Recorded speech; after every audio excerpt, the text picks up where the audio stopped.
सीधा सवाल Sunday special में मैं बात करने वाला हूं देश के संविधान की, द कॉन्स्टिट्यूशन ऑफ इंडिया की, जिस पर एक संग्राम, एक घमासान मचा हुआ है। अब संविधान देश की आत्मा है। जो हक अधिकार किसी लोकतंत्र में, प्रजातंत्र में हमें मिलने चाहिए, उसे देने की गारंटी यह संविधान ही देता है। लेकिन संविधान में दो शब्दों को लेकर आजकल राजनीतिक बवाल मचा हुआ है, और यह शब्द है सेक्युलरिज्म यानी कि पंथ निरपेक्षता, और सोशलिज्म यानी कि समाजवाद। यह हमारे संविधान के प्रियम्बल यानी कि उद्देशिका, प्रस्तावना गलत शब्द इस्तेमाल करते हैं लोग, उसमें लिखे हुए हैं, We the people of India having solemnly resolved to constitute India into a sovereign, secular, socialist, democratic republic।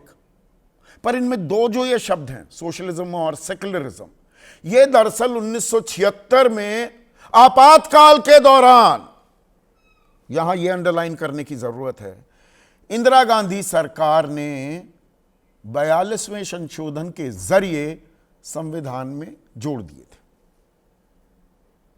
अब सर कार्यवाह दत्तात्रेय होसबले ने कहा कि नहीं, इन शब्दों की कोई जरूरत नहीं है। शिवराज सिंह चौहान केंद्रीय कृषि मंत्री भी कूद पड़े, हिमंता बिस्वा शर्मा असम के मुख्यमंत्री हैं, वो कहते हैं ये तो हमारे संस्कारों में ही नहीं, ये भारतीय नीतियों से ही जुड़े नहीं हैं, हमारी सोच से। और कल उपराष्ट्रपति जगदीप धनखड़ तो इन दो शब्दों को नासूर बताते हुए दिखे और कहा कि सनातन की आत्मा के साथ अपमान किया जा रहा है। देश की आत्मा संविधान है, पर संविधान में इन दो शब्दों से सनातन की आत्मा का अपमान किया जा रहा है। अब संविधान की बात हुई तो मैंने सोचा कि जरा बीजेपी के संविधान पर भी नजर डाल लेता हूं। बीजेपी का संविधान क्या कहता है, और उद्देशिका पहले पन्ने पर ही है, पहली ही लाइन में सोशलिज्म और सेक्युलरिज्म है। और बीजेपी का संविधान मैंने खंगाला, यह पहला ही पन्ना है। पहले पन्ने में ऑब्जेक्टिव ध्येय क्या है, आर्टिकल 2। आर्टिकल 1 तो की पार्टी का नाम भारतीय जनता पार्टी है। वो क्या कहते हैं, the party shall bear true faith and allegiance to the constitution of India as by law established and to the principles of socialism, secularism। यानी कि हिंदी में अब बताता हूं, पार्टी विधि द्वारा स्थापित भारत के संविधान तथा समाजवाद, पंथ निरपेक्षता और लोकतंत्र के सिद्धांतों के प्रति सच्ची आस्था और निष्ठा रखेगी। तो सनातन की आत्मा का अपमान कर रही है क्या बीजेपी? ये नासूर, ये दो शब्द जो दरअसल नासूर हैं, उपराष्ट्रपति कह रहे हैं, मैं नहीं कह रहा हूं। ये बीजेपी के संविधान में क्या कर रहे हैं? या दरअसल दर्शकों, ये कोई संविधान की लड़ाई नहीं हो रही, ये वोट बैंक। संविधान तो बहाना है, वोट बैंक निशाना है। सब आज की तारीख में राजनीति का मतलब ही चुनाव जीतना है, साम दाम दंड भेद से। और जब चुनाव की बात आती है तो वोटिंग आपका मेरा हक ही नहीं, जिम्मेदारी है। कल भी मैंने ये कहा। पर अब समीक्षा की जा रही है वोटर लिस्ट की बिहार में, इसी नींव की, लोकतंत्र के बुनियाद की। और इसमें 37% लोग ऐसे हैं 2003 के बाद उनसे जो दस्तावेज मांगे जा रहे हैं, क्या एक गरीब के पास वो दस्तावेज मिलेंगे? माता पिता की जन्म प्रमाण पत्र, खाने के लिए पैसे नहीं है, अन्न नहीं है, पर वो दस्तावेज महफूज रखे हुए हैं। क्या ऐसा माने बैठा है चुनाव आयोग? क्या हक मारे जाएंगे इससे मतदाताओं के? और इसमें गरीब तबका ज्यादा बड़ा पुट उसका होगा क्या? इसी पर आज मैं चर्चा करने वाला हूं।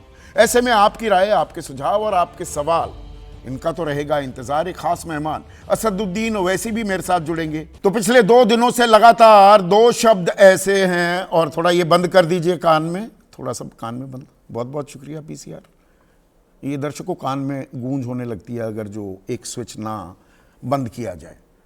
पर मैं 2 शब्दों की बात कर रहा था, सेक्युलरिज्म और सोशलिज्म, पंथ निरपेक्षता और समाजवाद, जो हमारी उद्देशिका में जो आत्मा है हमारे संविधान की, उसमें जुड़े, आपातकाल में जुड़े।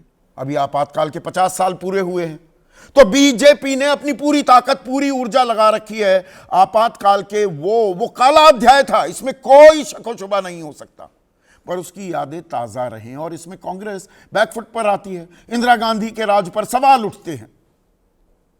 पर इन सवाल उठानों में सवाल यह भी उठा दिया गया कि भाई ये शब्द क्यों जोड़े गए, ये तो नासूर हैं।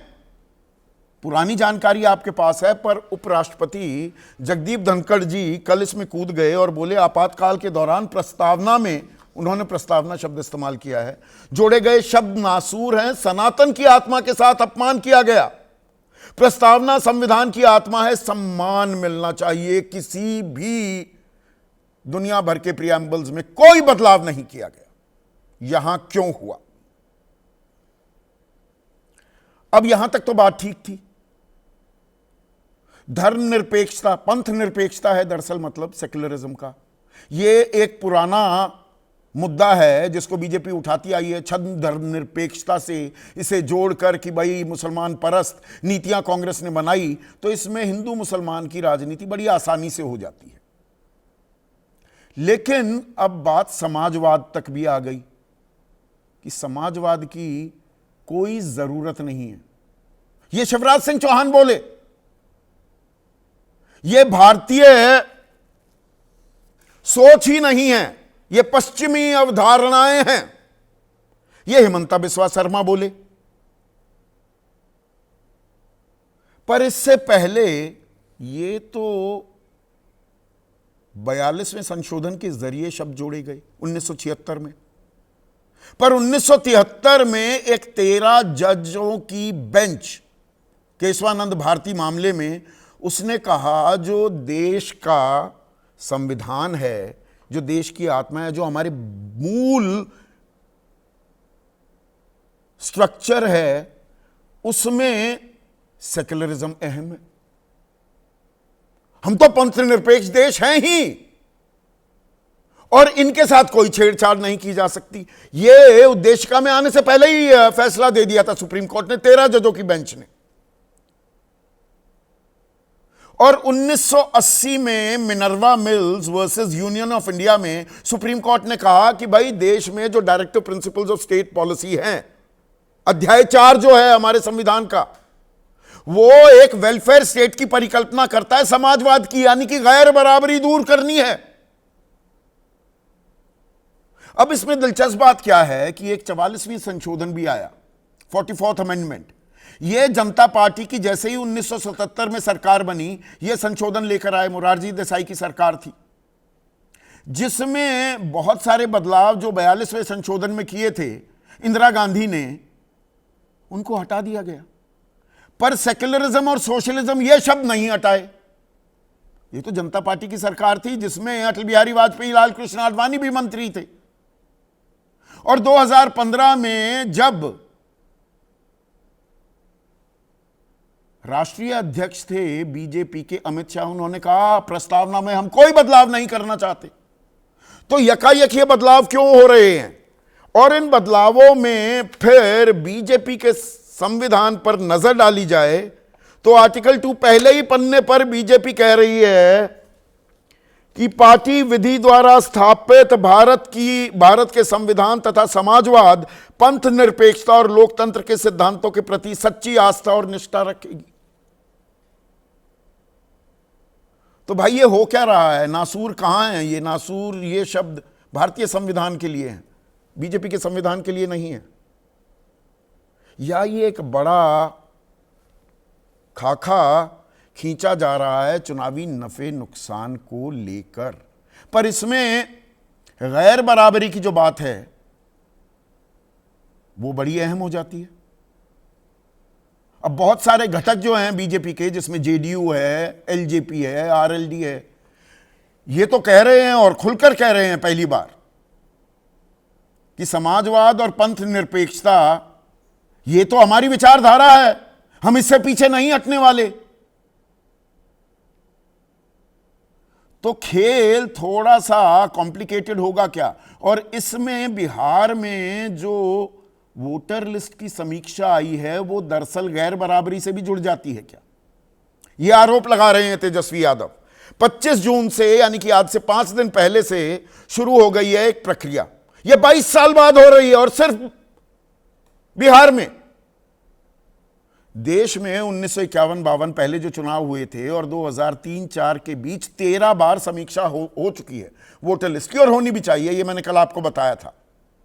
पर अब 22 साल बाद हो रही है और वो भी बिहार में, और उसमें 11 दस्तावेज मांगे जा रहे हैं। उनमें से एक आप दिखा दीजिए जन्मपत्र के तौर पर, और अपने माता पिता के जन्मपत्र के तौर पर। अब 2,94,00,000 ऐसे वोटर हैं जो 2003 के बाद पैदा हुए हैं बिहार में। ये 37% हो जाते हैं। अब इन्हें अपने और माता पिता दोनों के जन्म प्रमाण पत्र देने होंगे। बाढ़ग्रस्त इलाका है, लोग दाने दाने के लिए मोहताज हुए घूम रहे हैं, कागज वो बचा कर रखेंगे। मैं कह सकता हूं मेरे लिए भी दिक्कत हो जाएगी अगर मुझसे कोई कहे कि अपने माता और पिता दोनों के जन्म प्रमाण पत्र, मैं आधार और पैन दे दूंगा, जन्म प्रमाण पत्र मैं कहां से लेकर आऊंगा? मेरे पास है ही नहीं, मुझे भी खोजना पड़ेगा, माता पिता से पूछना पड़ेगा बचाकर रखे हैं या नहीं रखे हैं। और आधार किस लिए? आधार तो इलेक्टोरल रोल से आप जोड़ रहे थे, उसे क्यों मान्य दस्तावेज नहीं माना जा रहा है? और जो प्रक्रिया 2 साल लगे थे 2003 में, वो यहां पर 2 महीने में कैसे पूरी कर दी जाएगी? जनगणना हो रही है, उसके लिए भी 2 साल लग जाएंगे, पर यहां सारा काम 2 महीने में हो जाएगा। तो आज इन्हीं मुद्दों पर मैं चर्चा करने वाला हूं। ऐसे में आज का सीधा सवाल अब आपके स्क्रीन पर आता हुआ, संविधान है बहाना, वोट बैंक है निशाना, और वोटर लिस्ट पर घमासान, गरीब कर पाएगा मतदान। 37% लोग मैंने आपको बताया 2003 के बाद पैदा हुए हैं, और इनमें गरीब तबका अच्छा खासा है। वो क्या करेंगे?